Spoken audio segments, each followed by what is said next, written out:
Welcome to Gardening in My Backyard. My name is Tan Fan. I'm standing today just beside a pink rose climber. It's quite big, as you can see, and getting a little bit out of control. So it's going to be a pruning exercise we're going to be doing today. A lot of people will ask me, how come last year I got so much flower and this year there's not that many? What happened? So the question is, how did you prune your rose climber? If you prune it by a lot, well, the rose climber will say, okay, because you prune me so much, I'm just going to take all my energy and put it to just grow more rose stems and not flowers. So you will have to skip this year to have maybe rose flowers next year if you do not prune too much another time. So you have two parts in a rose climber. You have the principal cane.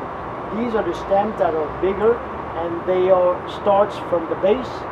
And you have the laterals. These are the smaller ones that go on the principal canes.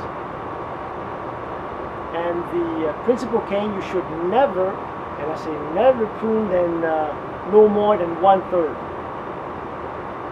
And the beauty about the laterals, you can prune them between 8 and 14 inches the whole season or the whole summer. And by doing so, you will be controlling the growth of the laterals. And personally, I prefer keeping them small so that when the rose flowers do bloom, the effect is much more nicer.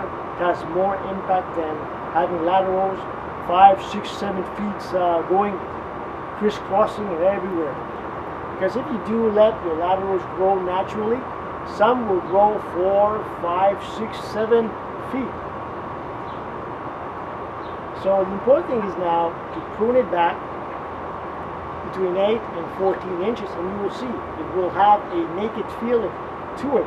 But don't worry, because in 3 or 4 months your laterals will have grown 4, 5, 6, and 7 feet.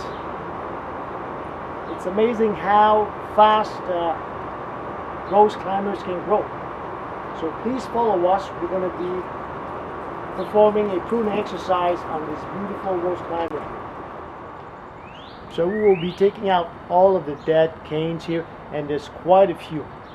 And after that, we'll be trimming back the healthy ones and attaching them.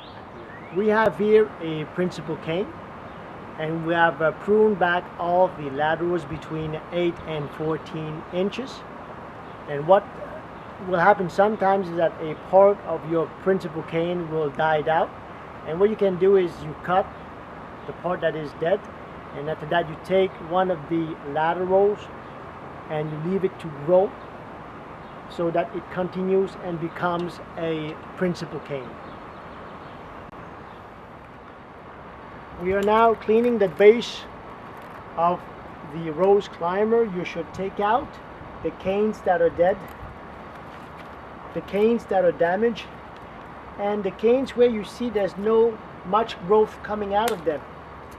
By doing this, your rose climber will be stronger and healthier. I'm untangling now the principal canes. I have the impression I'm walking into a barbed wire fence.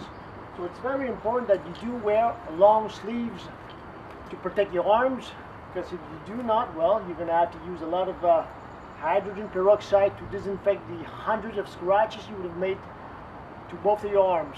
So be careful. We have finally untangled everything. It was quite challenging. So we're going to be installing 2 triangular trellis just beside the rose climber. It's going to be much easier afterwards. So please join us into this DIY project. DIY stands for do it yourself.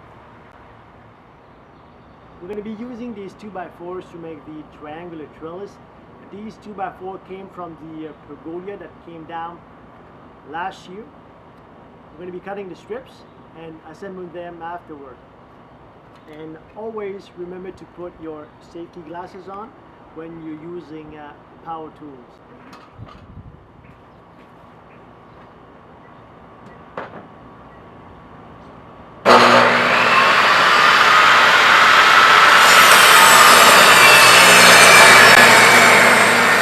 All the wood is cut, and now we're assembling all the trellis, and it's going to be really nice when we're going to be installing the trellis in the ground.